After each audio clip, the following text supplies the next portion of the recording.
La Dermap offre a privati, società e industrie la propria competenza informatica e gestionale al fine di sfruttare questa tecnologia in modo innovativo. La società è in grado di sfruttare le immagini satellitari per migliorare la gestione dei rifiuti. Infatti, non solo può rilevare la presenza di possibili discariche abusive nei territori osservati, ma è anche in grado di agevolare le operazioni di smaltimento dei rifiuti, come è stato dimostrato in un progetto Dermap attuato nel comune di Firenze.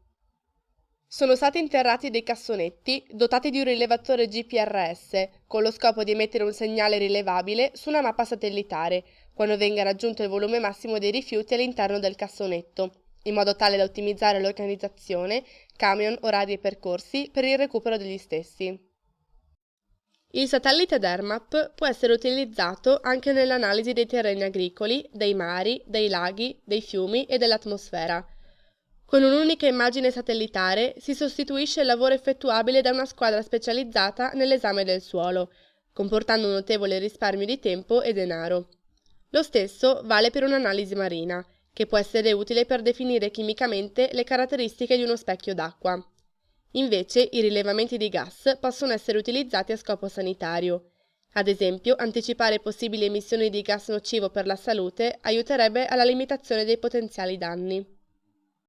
Scattare immagini satellitari, prima e dopo catastrofi naturali, è un'interessante soluzione per risparmiare tempo e denaro.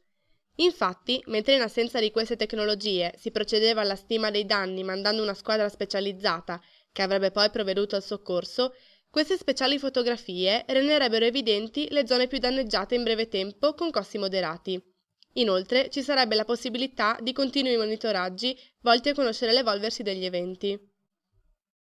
Un'altra possibile applicazione dell'apparecchiatura satellitare rientrerebbe nel contesto della biodiversità.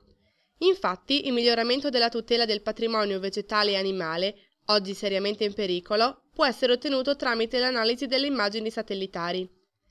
La rappresentazione grafica di un determinato luogo offre informazioni sull'evolversi della flora e della fauna locale. Inoltre, è possibile monitorare attivamente i flussi migratori delle popolazioni non stanziali. Tra i vari impieghi del satellite abbiamo trovato interessante studiare la sua possibile applicazione in ambito urbano, ossia per il rilevamento delle zone contaminate da amianto, e in ambito extraurbano, ossia per la viticoltura di precisione. Il primo settore è interessante in quanto gli effetti di questo materiale risultano rilevanti per l'ambiente e per l'uomo e può essere causa di malattie tumorali ed altre patologie. Il secondo, invece, è da prendere in considerazione poiché la realtà territoriale nella quale siamo iscritti è fortemente caratterizzata dalla presenza di impianti per la lavorazione dell'uva e la produzione di vini di qualità.